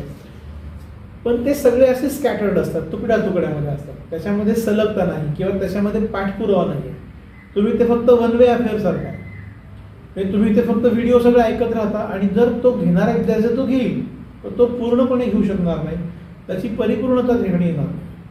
म्हणजे आपण कट ऑफ जर पाहिला तर 165ला ओपनचा कट ऑफ येतो. म्हणजे आता कट ऑफचा विचार जर आपण केला तर पहा 165ला ओपन आहे, ओबीसीला 153 आहे, एससीला 140 आहे, एसटीला 122 आहे, ईडब्ल्यूएसला 144 आहे. म्हणजे सरासरी जर पाहिलं आपण तर 160च्या आसपास मार्क तुम्हाला कॅटेगरीमधल्या मुलांना घ्यावे लागतील आणि 165च्या पुढे मार्क्स हे ओपनच्या मुलांना घ्यावे लागतील. पण 200 पैकी 80 असे पण जरी पकडले तरी 160च भरतात. तर ओपनचा मुलगा प्रचंड हुशार आहे तरी 80% मार्क्स घेऊनही केला तरी तसं सिलेक्शन होत नाही. आणि त्यामुळं ही परीक्षा दिसायला दिसते सोपी पण स्पर्धा मोठी असल्यामुळे तुम्ही सातत्याने जर काम केलं, ऑर्गनाइज्ड काम केलं, पाठपुरावा सलग ठेवला मुलांच्या मागे तर तुम्ही सक्सेसपर्यंत निश्चित मुलांना घेऊन जाऊ शकता. म्हणजे हे नेटिझन्स अकॅडमीच्या बाबतीमध्ये आपण निश्चित सांगू शकतो. त्यामुळं समाज माध्यमावरती जे काही व्हिडिओज वगैरे अवेलेबल असतात ते मोटिवेशनसाठी म्हणून ठीक आहे, ते एका दिशेनं तुम्हाला घेऊन जाण्यासाठी म्हणून ठीक आहे. पण ती ऑर्गनाइज्ड स्ट्रक्चर्ड अशा प्रकारची स्टडी करायची असेल तर तुम्हाला ती अकॅडमिकल करावीच लागते आणि ते नेटिझन्सनी केलं आहे. म्हणजे लातूर जिल्ह्याचंच काय तर मराठवाड्यामध्ये आता नेटिझन्सच्या NTSC प्रोग्रामसाठी विचारणा होते. बरोबर, निश्चित. एक महत्त्वाचा थोडासा आता स्ट्रॅटेजिक बाब आहे तरी विचारतो की कारण कसं असतं कोणती अकॅडमी आपले जे गुपितं आहेत, जे व्यवसायाची सिक्रेट्स आहेत ती शेअर करत नसते. तरी एक महत्त्वाचा प्रश्न विचारतो की आपण या यशाचा काही गुरुमंत्र आहे का? आणि एक महत्त्वाची बाब म्हणजे नेटिझन्समध्ये 7 माइलस्टोन्स ऑफ NTSC हा जो जर्नी जो आहे 7 milestones in success of NTSC journey हा जो प्रोग्राम चालवतो आपण तर तो नेमका काय आहे, त्याचं स्वरूप काय आहे? तो खरं तर प्रकल्प आहे. म्हणजे एखादा प्रकल्प असावा अशा प्रकारचा प्रकल्प आहे. म्हणजे यशाचं रहस्य, गुरुमंत्र, जादूची कांडी असं काही फार नसतं. येस, असं काही नसतं. तुम्ही म्हणजे हो जाएगा, होऊन जाईल, चिंता करू नका असं जे एक मोघम बोलणं असतं एखाद्या शिक्षकाचं किंवा एखाद्या अकॅडमीमध्ये सांगणाऱ्या कोऑर्डिनेटर्सचं, तर ते हो जाएगा वगैरे हे हवेतल्या गोष्टी नाही. हे शैक्षणिक काम आहे, हे प्रकल्पात्मक काम आहे. आणि म्हणून आपण दरवर्षी हा प्रयत्न करतो की NTSCसाठी निश्चितपणे शहरातून जी मुलं आपल्याकडे शिक्षणासाठी येतात त्या मुलांना सर्वांनाच प्रकल्प म्हणून समावेश करून घेतो. आणि ह्या मागच्या 5-7 वर्षाच्या प्रवासामध्ये आपल्याला हे 7 माइलस्टोन्स, त्याला सिक्रेट्स म्हणता येते. माइलस्टोन्स हे मैलाचे दगड आहेत, 7 मैलाचे दगड. त्याच्यामध्ये मेंटल ॲबिलिटीसाठीचे काही मैलाचे दगड आहेत आणि त्याच्यामध्ये साठीचे काही मैलाचे दगड आहेत. तर हे असे मैलाच्या दगडांचं काम आपण जे आहे ते केलेलं असतं. असे हे एकूण 7 ज्याच्यामध्ये आपण उल्लेख जर करायचं म्हटलं तर आम्ही सगळ्यात पहिल्यांदा मुलांना आपण सेट करतो की तुम्हाला टार्गेट काय आहे, कुठं जायचं आहे, तुम्ही आत्ताला कुठं आहात त्याची असेसमेंट करून घेतो. आणि त्या कामाला आम्हाला प्रिव्हियस इयर क्वेश्चन पेपर्सचा सेट मला वाटतं वैभव सर हे तुम्हाला सांगू शकतील अजून बऱ्यापैकी. मॅट विषयाचा इंग्लिश मधला असेल, कारण की आपण इंग्रजी मधूनच तयारी करून घेतो मॅट विषयाची मेंटल एबिलिटी. पण ओरिएंटेशन मराठीमध्ये पण असतं, हिंदी हो, मराठी हो, इंग्रजी. म्हणजे ज्यावेळेस आपण इंटरॅक्शन करतात त्यावेळेस मराठी इंग्रजी येस मुलांना समजेल असं. आणि दररोज मेंटल एबिलिटीचा क्लास दररोज होतो. हो, पूर्ण थ्रूआउट अगदीच. जेव्हा एक्झाम होईपर्यंत आपण मॅथच्या टच मध्ये असतो, म्हणजे विद्यार्थ्यांना आपण त्यात 7 माइलस्टोन्स मध्ये येतीलच त्या बाबी सगळ्या. आपण 1 बाय 1 जाऊया. Okay. सगळ्यात पहिल्यांदा मॅथ विषयाचा हा प्रिव्हियस इयरचा सेट आहे. त्याच्यामध्ये 2015 पासून आता 2021 पर्यंतचे पेपर्स त्याच्यामध्ये असतील, 2020 पर्यंतचे हे सगळे. सॅट विषयाचा म्हटलं तर त्याच्यामध्ये मग मराठी माध्यम म्हणजे इंग्रजी पूर्ण इंग्लिशचा असेल, पूर्ण इंग्लिशचा असेल. आणि दुसरा म्हणजे सेमी इंग्लिशचा. याच्यामध्ये मग सोशल सायन्स या विषयाचे प्रश्न दोन्ही भाषेत, स्टेट बोर्डच्या विद्यार्थ्यांसाठी सुद्धा आणि सीबीएसईच्या विद्यार्थ्यांसाठी सुद्धा. हे झालं जुन्या प्रश्नांचा प्रश्नपत्रिका. म्हणजे हे ऍक्च्युअल बोर्डाने म्हणजे सीईटी घेतलेली परीक्षा आहे, त्या परीक्षांचा सराव आपण इथे करून घेतो. येस, स्टेज 1 आणि अशाच प्रकारे स्टेज 2 चा सुद्धा सेट आपण Yes. करतो. स्टेज 2 च्या वेळेला त्या provide वेळेला. करूया. ओके, म्हणजे हा पहिला milestone. पहिला माइलस्टोन आहे की तुम्ही पहिल्यांदा मुलांचा प्रश्नपत्रिका ज्या आहेत त्या मुलांच्याकडनं चांगल्या म्हणजे पद्धतीने जिथं जायचंय तीच गोष्ट दाखवणं. एक्झॅक्टली ज्या गावाला जायचंय त्याच गाडीचं तिकीट आहे ते. हा. येस. दुसरा जो माइलस्टोन मला सांगता येईल तो म्हणजे खरं तर मॅथ विषयामधलाच, ज्याला आपण CPP असं म्हणतो, कॉन्सेप्ट प्रॅक्टिस पेपर. तर ते सुद्धा मला वाटतं तुम्ही सांगायला हवं. त्याचं CPP म्हणजे कॉन्सेप्ट प्रॅक्टिस पेपर्स. ते आपण आता लॉकडाऊन आलेला आहे किंवा कोरोनाच्या पार्श्वभूमीवर आपण त्याला ऑनलाईन कन्वर्ट केलेलं आहे. अन्यथा आपण ते रोज इथे 10 किंवा 15 प्रश्नांचा सराव मेंटल एबिलिटीचा अगदी मुख्य परीक्षा होईपर्यंत अगदी रोज विद्यार्थी मेंटल एबिलिटी या विषयाच्या टचमध्ये असला पाहिजे. ते नेटवर्क स्ट्रॉंग करण्यासाठी आपण कॉन्सेप्ट त्यांच्या क्लिअर व्हाव्यात म्हणून एक 10 ते 15 प्रश्नांचा सराव रोजच्या रोज करून घेतो. म्हणजे हा सराव करून घेत असताना अगोदर प्रश्न देऊन सराव करून घ्यायचा की अगोदर संकल्पना स्पष्ट करून? संकल्पना ह्या वर्गामध्ये कंटिन्युअसली ती प्रोसेस चालू असते, शिकवत झालं. मग ती शिकवण्याची प्रोसेस आणि ही कॉन्सेप्ट CPPची प्रॅक्टिस पेपरची ही समांतर पद्धतीने चालत असते. Yes. साधारणपणे मला वाटतं की आपण किमान एक 100 तरी CPP नक्कीच. गत वर्षी मुलांकडून करून घेतले आणि या वर्षीला सुद्धा आता तुमचा तो प्लॅन झाला असावा. आणि नक्कीच Yes. हा एक माइलस्टोन आहे. Definitely. दुसरा आणि अगदी 1 ते 2 दिवसामध्ये आपण या बॅच साठी सुद्धा तो सुरुवात करत आहोत. हो. Exactly. लॉन्च आणि मग तो माइलस्टोनची तयारी करत असताना माइलस्टोन ज्यावेळेस बनतो तो असाच नाही बनत. तर नेमकं आपण सराव कशा पद्धतीने घेतो, किती प्रश्नांचा सराव होतो, वर्गाध्यापन करत असताना कशा पद्धतीने? आता जसं ते 7 माइलस्टोन्स आहेत त्याच्या एका माइलस्टोन मध्ये त्या आता बाबी येत येस राहतात. तर पुढचा बघा की तिसरा माइलस्टोन आपण जो आयडेंटिफाय केलाय तो आहे म्हणजे की पहिला फेजमध्ये म्हणजे आत्ता लागती ह्या एप्रिल महिन्यामध्ये चालेल. मुलांना एक 1500 प्रश्नांचं शेड्यूल, डेली क्वेश्चन सेट्स म्हणजे 50 ते 100 प्रश्न दररोज मुलांनी करायचे 1 महिना कम्प्लीट डेडिकेटेड त्याच्यामध्येच काम करून मुलांनी. शेड्यूल मला वाटतं सर सांगतेच अतिशय म्हणजे जे स्टँडर्ड बुक असतं असं ते आपण एक रेफरन्स बुक निवडतो जे खूप जास्त स्टँडर्ड आहे आणि सगळीकडे ते वापरण्यात येतं आणि ते एक्झामच्या दृष्टिकोनातून उपयुक्त ठरतं. असं एक बुक ठरवून आपण काय करतो की डेट वाईज विद्यार्थ्यांना एक्सरसाइज सहित तिथे लिहिलेलं असतं की या एक्सरसाइज मधले कोणत्या टाईपचे किती प्रश्न सोडवायचे असतात. कारण की आत्ता सध्याच्या युगामध्ये प्रश्नांचा किंवा माहितीचा इतका भणीमार आहे की त्याच्यामधून नेमकं उपयुक्त काय आहे आपल्याला परीक्षेसाठी. त्यासाठी म्हणून आपण काय केलं आहे की एक्सरसाइज बेस्ड म्हणजे प्रत्येक दिवसाचं एक छोटंसं टार्गेट आपण विद्यार्थ्यांना दिलेलं आहे मॅथ विषय संदर्भामध्ये आणि ते मग आपण 1 ते 2 महिन्यामध्ये हे हा उपक्रम राबवतो. म्हणजे आपण काउंटर्स करायचं म्हटलं तर CPPचे साधारण 1000 प्रश्न तयार होतात मॅथचे CPPतून. त्यानंतर हे 1500 साधारण प्रश्नांचं शेड्यूल त्याचं तयार होत आहे. हे 3 माइलस्टोन झाले. चौथा माइलस्टोन आहे तो म्हणजे 2400 प्रश्नांची सिरीज. 6 सेट आहेत आणि त्या 6 सेटमधून मुलांना परत सराव दिला जातो. तो त्याच्या पुढचा फेज येतो. तर तो सांगा. आता हा 2400 प्रश्नांचा सेट आहे म्हणजे स्टेज 1 साठी आपण बनवलेला आहे. 2400 म्हटलं मग त्याच्यामध्ये मग मॅथ आणि सॅट असे 2 विषय मग त्यातल्या त्यात आपण पूर्ण डिव्हिजन्स केलेलं. Yes. सगळ्यात पहिल्यांदा मग फिजिक्स, केमिस्ट्री, मॅथ, बायोलॉजी असे विषय आहेत. सेट 1 म्हणजे पहिला विषय Yes. सायन्स मधला. Yes, sir. त्याच्यानंतर सेट 2 हा मेंटल एबिलिटीचा आहे 400 प्रश्नांचा. जे मगाशी पण चर्चा केली हा त्याच्यामध्ये मग आपण 400 ऍड करायला पाहिजे. प्लस 400. Yes. त्याच्यानंतर मग हा सोशल सायन्सच्या संदर्भामध्ये आहे. मग त्याच्यामध्ये हिस्ट्री, जॉग्राफी, पॉलिटी आणि इकॉनॉमिक्सचे जे काही 2-3 टॉपिक्स आहेत त्या संदर्भामध्ये मग हे 400 प्रश्नांचं असेल. त्याच्यानंतर मग जे उरलेले विषय आहेत फिजिक्स, केमिस्ट्री, मॅथ आणि बायो असे 4 विषय सायन्सचे. मग त्याचे 4 सेट, मेंटल ॲबिलिटीचा 1 सेट आणि सोशल सायन्सचा 1 सेट, अशा पद्धतीचे 6 सेट होतात. मराठीत आहे हा मराठी दोन्ही भाषेमधून आहे सोशल हा, सायन्स. एक आवर्जून सांगतो की सोशल सायन्ससाठी 400 प्रश्न मगाशी पठाण सरांच्या उद्या मी जे बोललो होतो याच त्या सेट्समधले ती 38 प्रश्न आहेत की जे मागच्या प्रश्नपत्रिकेमध्ये तसे लागले होते. हे त्याच्यातलं सेट आहे. तसे बाकीच्या विषयांचे पण लागलेले आहेत. म्हणजे असं सुटलं कुठलंच नाही, सगळ्या विषयांचे प्रश्न त्या ठिकाणी लागले.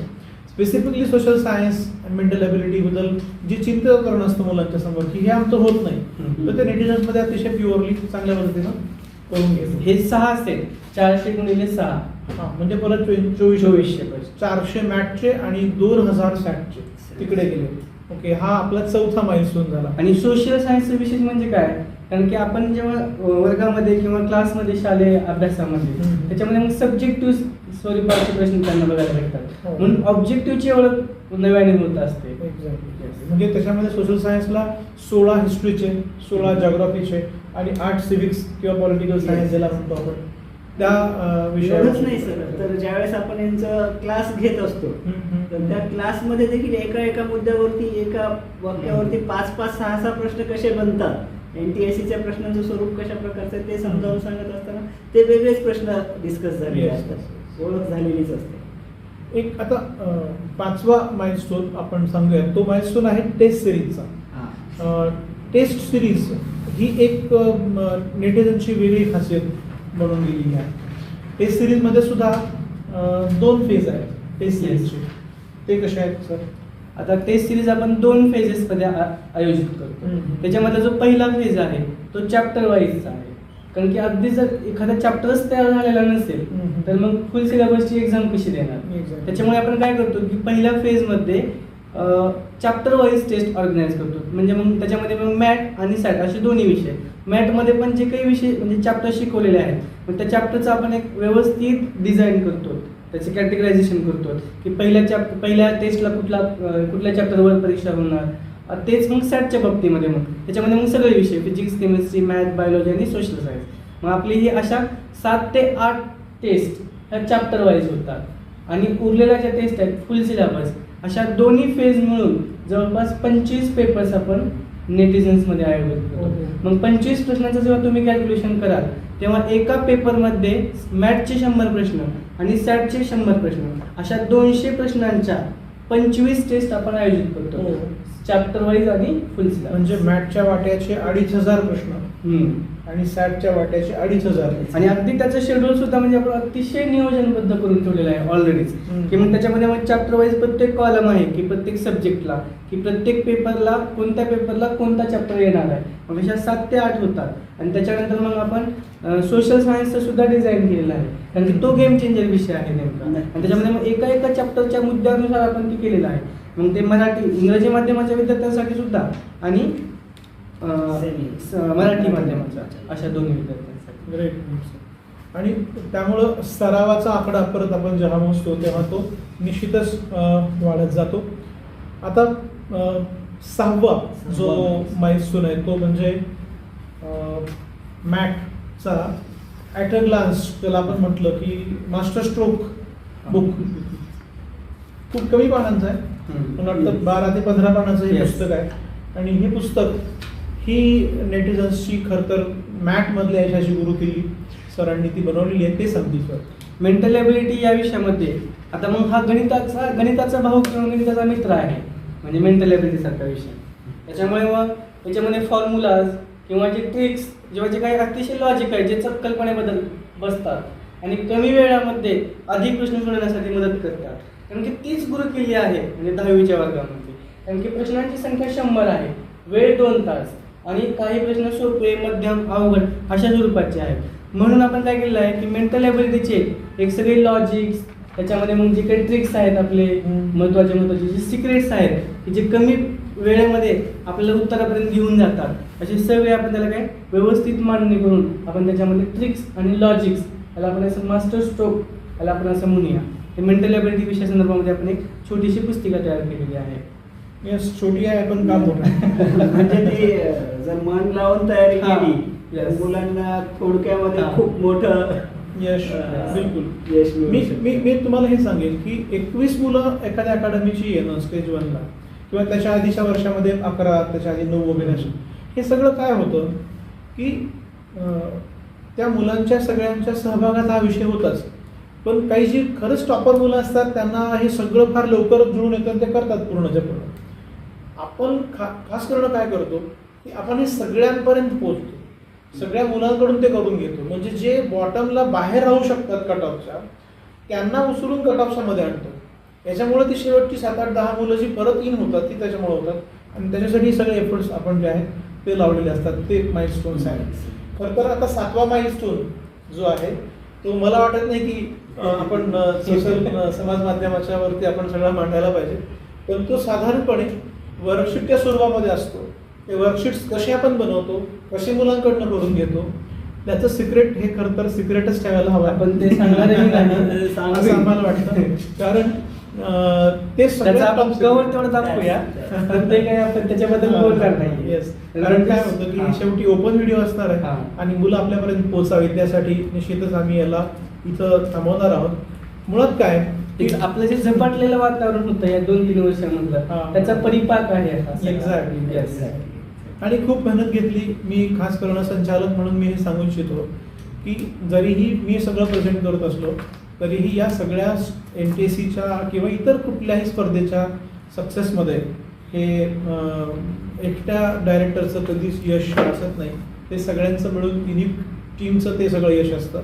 टीम अपयशी ठरली तर त्याचं जबाबदारी लिडरची असते आणि टीम यशस्वी ठरली तर त्याची सगळ्यांचं श्रेय हे सगळ्यांचं त्या ठिकाणी घ्यावं लागतं. हा निश्चित दृष्टिकोन मी घेऊन नेटिझन्स फाउंडेशन अकॅडमीला सगळ्यांसमोर मांडत आलेलो आहे. मला वाटतं आपण आता समारोपाकडं आपण ते मागच्या विद्यार्थ्यांचे फोटो विद्यार्थ्यांना हो. दाखवूया, की ज्याच्याने ते प्रेरित होते. Exactly. की म्हणजे मग यातून तुम्ही हे सर तुम्ही नेहमी सांगतात थोडक्यात सर, हा जो अभेद्य विक्रम आहे हा. तो एकदा 1 मिनिटामध्ये सर एक्झॅक्टली. विक्रम तर निश्चितच मुलांनी केलं. त्या मुलांचं कौतुक तर आपण करतो. जी ही 21 मुलं आली त्या मुलांमध्ये लातूर शहरातल्या सगळ्या शाळातली ती मुलं होती. अशी कुठली एका शाळेतली स्पेसिफिकली असं नाही आहे. अगदी जी शाळा फार जास्त उजेडात नाही अशा शाळेतली सुद्धा मुलं हे सिलेक्शन लिस्टमध्ये नेटिझन्समधून आली होती. मी काही 4 वैशिष्ट्य तुम्हाला वाचून दाखवतो. म्हणजे अभेद्य विक्रम कसा ते तुम्हाला कळेल आणि तुमच्या म्हणजे येणाऱ्या पुढच्या बॅचला तो त्याच्यापेक्षा पुढे जायचा आहे यासाठी हे सगळा प्रपंच आम्ही गेली 1 तासभर झालं तुमच्या सगळ्यांच्या समोर मांडत आहोत. प्रत्येक संवर्गातून म्हणजे general, OBC, SC, ST, EWS या संवर्गातून जिल्ह्यातून पहिला येणारा विद्यार्थी नेटिझन्सचा. प्रत्येक संवर्गातून. ओके. मराठी माध्यमातून राज्यातून दुसरा आणि 4था क्रमांक नेटिझन्सचाच विद्यार्थ्याचा आहे. ओपन जनरल संवर्गातून राज्यातून 17वा आणि 18वा क्रमांक नेटिझन्सच्या विद्यार्थ्याचा आहे. मॅट आणि सॅट विषयामध्ये गुणानुक्रमे राज्यातून 4था विद्यार्थी हा नेटिझन्सचाच आहे. आता स्टेज 1चा आणखीन काही तुम्हाला वैशिष्ट्य मी सांगेन. गुणानुक्रमे मराठवाड्यात 6वा, 7वा आणि 10वा क्रमांकाचा विद्यार्थी नेटिझन्सचाच आहे मराठवाड्यामध्ये. आपण जेव्हा मराठवाड्या लेवलचा विचार करतो तेव्हा हे बघा, SC संवर्गातून राज्यातून दुसरा व जिल्ह्यातून पहिल्या क्रमांकाचा विद्यार्थी नेटिझन्सचाच आहे. EWS संवर्गामध्ये राज्यातून 5वा क्रमांक, जिल्ह्यातून पहिला क्रमांक नेटिझन्सचाच आहे. OBC आणि ST संवर्गात जिल्ह्यातून जेवढे विद्यार्थी निवड झाले होते ते सगळे नेटिझन्सचे विद्यार्थी आहेत. रेग्युलर अभ्यासक्रमाचे आहेत. टेस्ट सिरीजच्या याच्यामध्ये 2च विद्यार्थी आहेत. पण बाकी म्हणजे OBC ST संवर्गातून जे मुलं सिलेक्ट झाली ते सगळे नेटिझन्समध्ये शिकणारे विद्यार्थी होते. अर्थातच 75% स्टेक अर्थातच हे जे आपण आता सांगितलं सर, हो. तर हा अर्थातच अभेद्य विक्रम आहे. Yes. राज्य गुणवत्ता यादी असेल किंवा मग जिल्हा गुणवत्ता यादी असेल, त्यामध्ये जर टॉप 5 टॉप 14 मध्ये जर नावं विद्यार्थ्यांची आपल्याच विद्यार्थ्यांची असतील तर नक्कीच हा अभेद्य विक्रम आपण म्हणू शकतो. अभेद्याचं. येस, मला वाटतं मी त्या मुलांचे सर डिस्प्ले पण करतायत, थोडं आणखीन तुम्हाला हवं तर ते बघू शकता. आम्ही त्या मुलांचं निश्चित कौतुक करतो, त्यांना आमच्याकडनं पुढच्या वाटचालीला शुभेच्छा तर देतच असतो. हे सगळे जिथे आहेत, म्हणजे ही जी मुलं तुम्ही पाहत आहात, ओके, समारोप ही समारोपाची 2 शब्द ठीक आहे. तुम्ही फक्त सांगा. नक्कीच सर, आपण खूप छान इंटरॅक्शन झालेलं आहे आणि अशी अपेक्षाही आहे की पालकांच्या आणि विद्यार्थ्यांच्या सर्व प्रश्नांची उत्तरं जी आहेत ती त्यांना या प्रश्न उत्तराच्या सेशनमधून नक्कीच मिळालेली असतील. आणि शेवटी जाता जाता एक आव्हान करू इच्छितो की विद्यार्थ्यांनी जे आहे ते नेटिझन्स फाउंडेशन अकॅडमीशी नक्कीच जोडावं. आपल्याला पालकांनी देखील त्या बाबतीमध्ये विचार करावा आणि नक्कीच ही परीक्षा जी आहे ते विद्यार्थ्याचं भविष्य घडवणारी परीक्षा आहे. आपल्या मुलाचं, आपल्या पाल्याचं निश्चितच भविष्य जे आहे ते उज्ज्वल करणारी परीक्षा आहे. कारण आपण पाहतो ना, आपल्यापैकी बरेच पालक जे आहेत ते विविध शासकीय नोकऱ्यांमध्ये असतील, विविध पदांवरती कार्यरत असतील आणि ज्यावेळेस ही आपण गव्हर्नमेंट जॉबचा प्रश्न करतो किंवा IAS IPS बनण्यासारख्या परीक्षेची तयारी करण्याची आपल्या मनामध्ये एक उर्मी येते, त्यावेळेस आपल्याला जाऊन कळतं की अरे परत एकदा 8वी ते 10वी पर्यंतचा अभ्यासक्रम आपल्याला पाहायचा आहे आणि मग आपण जाऊन स्टेट बोर्ड आणि NCERTची पुस्तकं विकत घेतो आणि परत एकदा अभ्यासाला लागतो. तर मित्रांनो, ही परीक्षा आताच आपण लावून तयारी केली तर ही येणाऱ्या काळामधील एक शिदोरी आपल्यासोबत असणार आहे. ही स्पर्धात्मक ॲटिट्यूड जो आहे, जो गरजेचा असतो, तो स्पर्धात्मक ॲटिट्यूड आपल्याला यामध्ये येत असतो, या परीक्षेच्या माध्यमातून येणार आहे. म्हणून आपण नक्कीच त्याविषयी सकारात्मक विचार कराल अशी अपेक्षा ठेवतो आणि आदरणीय तोडकर सरांना विनंती करतो की त्यांनी जाता जाता आम्हाला थोडक्यामध्ये एक मार्गदर्शन करावं आणि नेटिझन्सचं जे महात्म्य आहे या NTSCसाठी, जे महत्त्वाची भूमिका आहे ती थोडक्यात 2 शब्दांमध्ये सांगावी अशी विनंती. महात्म्य महत्वाची भूमिका असं नका. मी एक सांगेन, सर आहेत सोबत, तुम्ही आमच्यासोबत काम करता आणि खास करून हा मराठीमध्ये संवाद असल्यामुळे आपण बाकीचे जे शिक्षक आहेत जे आमच्याकडे बाहेरनं, कोटावरनं किंवा दिल्लीवरनं शालेय शिक्षक, त्यांच्याशी इंटरॅक्शनचं सेशन आम्ही आता ठेवलं नाही. याच्यापूर्वी म्हणजे साधारण पहिल्या स्टेजसाठी मागच्या वर्षीच्या वेळेला आपण साधारण 2.5 तासाचा एक प्रोग्राम केला होता की ज्याच्यामध्ये NTSCचा सब्जेक्ट वाईज असं ॲनालिसिस करून पाठवलं होतं. तुम्हाला ती पण डिस्क्रिप्शनमध्ये आम्ही ही लिंक शेअर करून देऊ.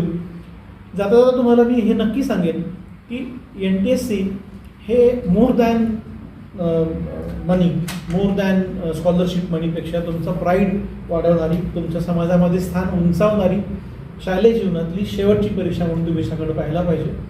आत्तापर्यंत तुम्ही शालेय जीवनातल्या एखाद्या परीक्षेमध्ये यशस्वी झाला असाल अथवा न झाले असाल, एखाद्या स्पर्धा परीक्षेमध्ये मी म्हणतोय की तुम्ही कदाचित 6वीच्या भागाला तुम्हाला थोडक्यात मिळालं गेलं असेल, थोडक्यात तुमचं प्रॅक्टिकलला सिलेक्शन झालं राहिलं असेल, तुम्ही कुठेतरी 8वीला स्कॉलरशिपला जिल्ह्याच्या यादीमध्ये आलात पण राज्याच्या यादीमध्ये 2 मार्गाने राहिलं असेल, 9वीला भावाचं तुम्हाला मेडल कुठं हुकलं असेल किंवा IGSO सारखी परीक्षा, PRMO सारखी परीक्षा, NMTC सारखी परीक्षा, IOQM सारखी परीक्षा, या सगळ्या परीक्षेमध्ये तुम्हाला यशाने थोडी बहुत खुलकावणी दिली असेल कुठं ना कुठं तरी, तुमच्यामध्ये कॅलिबर आहे पण तुम्ही 2 मार्कांनी 4 मार्कांनी राहिला असाल, तर अशा मुलांसाठी तर NTSC ही काही करून दाखवण्याची ही शेवटची संधी आणि सर्वोत्तम संधी तुम्हाला 10वीच्या वर्गात मिळणार आहे. त्याचबरोबर जी मुलं सातत्यानं पुढे राहिली, ज्यांनी स्वतः प्रत्यक्ष सगळ्या परीक्षेमध्ये मेडल आणि विक्रम केले, त्या मुलांनी तर ह्याच परीक्षेला बिलकुलच ज्याला आपण म्हणतो की राष्ट्रीय कीर्तिमान निर्माण करायचे त्या पद्धतीनं बघायला हवं असतं. आता जेव्हा आम्ही तुम्हाला 7 माइलस्टोन सांगत होतो तेव्हा त्याचा शिकवण्याचा दर्जा आणि त्या प्रत्येक विषयासाठी त्या शिक्षकांनी झोकून देऊन, सर्वस्व झोकून देऊन काम करण्याची त्याची वृत्ती, हे या यशाचं खरं तर गमक आहे. सिक्रेट हे पण आहे, नेटिझन्सचं सिक्रेट हे केवळ त्याच्या या माइलस्टोनमध्ये लपलं असं नाही, पण ते माइलस्टोन व्यवस्थितपणे प्लॅन अशा पद्धतीनं राबवण्यामध्ये लपलेला आहे. त्यामुळं सिस्टममध्ये शिक्षक एखाद्या वेळेस येतील जातील, काही शिक्षक येतील काही जातील, पण ती सिस्टम स्ट्रॉंग असली पाहिजे आणि ती तशी स्ट्रॉंग नेटिझनशिप बनलेली आहे. आणि अर्थातच उत्तम दर्जाचे शिक्षक तुम्हाला सगळ्यांना डिलिव्हर करत असतात. मॅटमध्ये जर आपण प्रश्न मोजले, केवळ आमच्या प्रोजेक्टमधले प्रकल्पातले प्रश्न मोजले तर 5,500 टोटल झालं. आणि सॅटमधले मगाशी सांगितलेले जर टोटल मोजलं तर 4,500 टोटल झालं. तर 4.5 आणि 5.5 असे मिळून तुमच्यासमोर जर पाहायला गेलं तर निश्चितच 10,000 प्रश्नांचा सराव. आणि जागतिक स्टँडर्ड आहे, वर्ल्ड स्टँडर्ड आहे की तुम्ही एखाद्या गोष्टीमध्ये 10,000 प्रश्न, 10,000 तास, 10,000 मिनिटे जे म्हणून ज्या ज्या गोष्टीसाठी आवश्यक असतं तुम्ही 10,000 या पटीमध्ये केलं तर यश तुम्हाला कधीच हुलकावणी देत नाही. आणि म्हणून मुलांच्या हातनं 10,000 प्रश्न कधी निघून जातील आणि त्याचं पुन्हा पुनरावलोकन कसं होईल हे त्यांच्या लक्षात येणार नाही. आणि म्हणूनच मी तुम्हाला सांगेन की क्वालिटी क्वेश्चन एक्झरसाइज सराव हा भाग आहेच आहे. 25% भाग आहे तुम्ही शिकणं, 25% भाग आहे तुम्ही सराव करणं, 25% भाग आहे की सराव करताना तुम्हाला आलेल्या अडचणीच्या शंका निरसन करून घेणं, आणि 25% भाग आहे की तुम्ही अंतिम परीक्षेमध्ये परफॉर्मन्स चांगला ठेवणं. हे 25x4चं सूत्र हे परिपूर्ण करण्यासाठी नेटिझन्सच्या NTSC प्रोग्राममध्ये तुम्हाला सहभागी होण्यासाठी मी विशेष करून निमंत्रित करतो आहे. लॉकडाऊन असू देत, भलेही मोठे संकट असू देत, या सगळ्या गोष्टीला आम्ही लांबपर्यंत स्पर्श होऊ देत नाही. आमची उमेद आणि विद्यार्थ्याची जिद्द या सगळ्याच्या माध्यमातून यशाचा महामंत्र, महामार्ग हा नेटिझन्सनी आत्तापर्यंत विद्यार्थ्याच्या समोर, पालकांच्या समोर मांडत आलेला आहे, सिद्ध करत आलेला आहोत. जे सिद्ध झालं आहे त्याला पुन्हा एकदा नव्यानं सिद्ध करण्याची आवश्यकता नसते. आमचे विद्यार्थी हेच आमचे रेकॉर्ड्स आहेत. तुम्हाला सगळ्यांना मी सांगेन जाता की आत्ताला अगदी रिसेंटली एक 8-10 दिवसापूर्वीच आमची NTSCची पहिली बॅच आम्ही लॉन्च केली आहे. आणि आता दुसरी बॅच ही 13 एप्रिलपासून ही आम्ही परत लॉन्च करत आहोत. तुमच्यापैकी जे विद्यार्थी आता बाहेर आहेत, जे नेटिझन्सचे नियमित विद्यार्थी नाहीत पण त्यांना केवळ NTSC पुरतं नेटिझन्ससोबत जोडायचं आहे किंवा बाहेर जिल्ह्यामध्ये आहेत त्यांना टेस्ट सिरीज पुरतं जोडायचं आहे, अशा सगळ्या विद्यार्थ्यांनी, किंवा त्यांना कॉन्टेंट पण शिकायचं आहे, मॅथचे लेक्चर्स पण सुरू आहेत, सगळे व्हिडिओ लेक्चर्स तुम्हाला उपलब्ध असतात. व्हिडिओ लेक्चरचा फायदा असा असतो की तुम्ही तुमच्या वेळेच्या सोयीनुसार ते बघू शकतात, पुन्हा बघू शकतात. त्यामुळे आम्ही ते लेक्चर्सची सोय करून दिलेली आहे. आणि लवकरच साधारण 10-12 दिवसामध्ये लाईव्ह लेक्चर्ससुद्धा नेटिझन्सचे हे तुम्हाला सगळ्यांना सुरू होतील. त्यामुळे तुम्हाला सगळ्यांना नेटिझन्सच्या या NTSCच्या प्रवासाच्या महायज्ञामध्ये सामील होण्यासाठी निमंत्रण देतो. जे ऑलरेडी सामील झालेले आहेत त्या सगळ्यांना सुरुवातीपासूनच मी यशाच्या शुभेच्छा देतो. आणि आमच्या टीमच्या वतीनं तुम्ही सगळ्यांनी केवळ हे सगळं आमचं म्हणणं ऐकून घेतलं त्याबद्दल तुमचे आभार व्यक्त करून इथं थांबतो. धन्यवाद.